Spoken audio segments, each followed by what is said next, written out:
Thank you, Madam Speaker.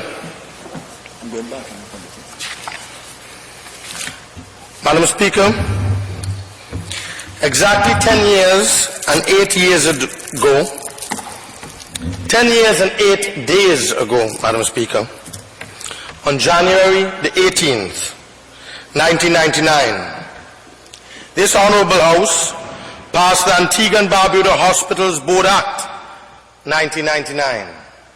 And with your permission, Madam Speaker, I quote, "To establish the Antigua and Barbuda Hospitals Board to be responsible for the administration, management, and overall organization of the hospitals in an efficient manner and for connected purposes." End of quote. Madam Speaker, to give a little genesis of what had transpired under the previous administration. The clear intention, Madam Speaker, of the Antigua Labour Party at that time was to ensure that we had effective arrangements under a proper legal framework for the transition, Madam Speaker, and I emphasize, transition from Halberton Hospital to the new state-of-the-art Mount St. John Medical Center as the premier national healthcare facility in Antigua and Barbuda and in the OECS region. Madam Speaker, we wanted a board with an executive team in place to oversee the completion of Mount St. John and the phasing out of Halberton Hospital.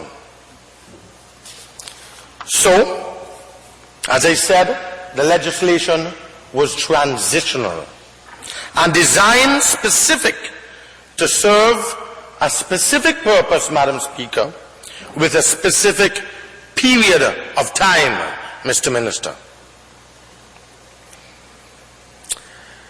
Madam Speaker, before moving into Mount St. John, however, detailed, wide-ranging, enabling legislation for the running of the medical center would have to be introduced with adequate input from all the key stakeholders. Madam Speaker, this bill for the Mount St. John Medical Center Act 2009 that we are debating this evening, it is eloquent, irrefutable testimony, Madam Speaker, of the comprehensive arrangements for the opening of Mount St. John Medical Center that this government of deception inherited in March 2004. Madam Speaker, they met a US $31 million loan and a US $31 million project almost complete. The structure, that is the building, the infrastructure was complete in accordance with the architectural designs of Watkins, Carter, and Hamilton, the architects out of Texas. You have them.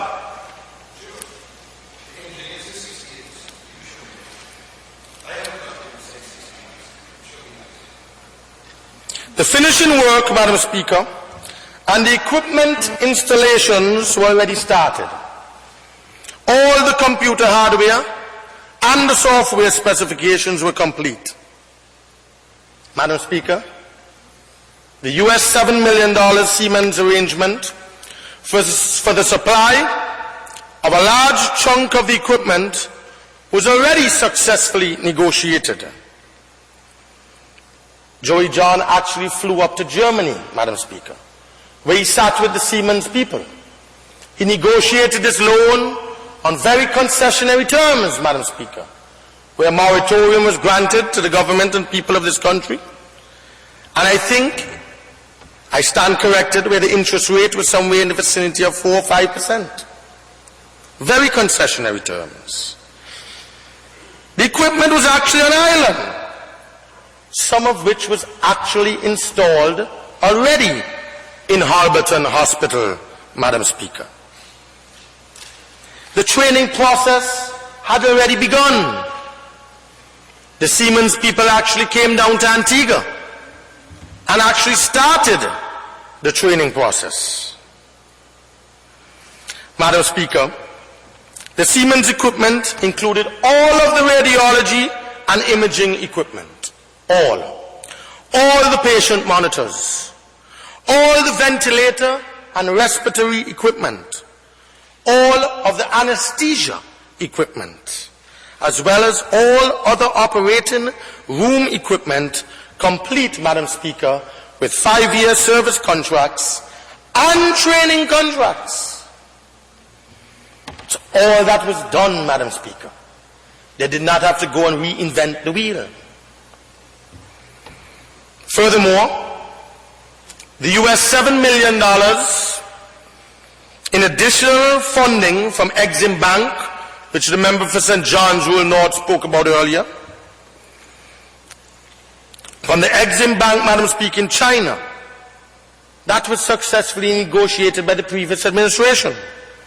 It was negotiated and it was approved prior to the UPP coming into office, Madam Speaker.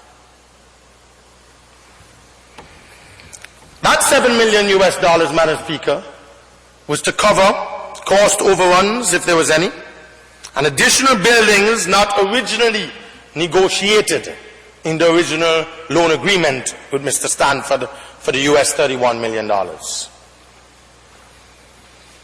Madam Speaker, it is an irrefutable fact that the Chinese and the project manager had assured us that upon drawing down on that loan and paying them in full, they would deliver the completed building to us 6 to 9 months later. And that, Madam Speaker, I believe was in February or late January 2004. And there's correspondence, Madam Speaker, on file that they have, but they wish not to show the public. What was left to be done was the procurement of the remainder of the already specified equipment. They didn't come and specify the equipment, so it was already spec'd out. And what was left was to get that additional funding. And truth be told, Mr. Minister, we had an offer on the table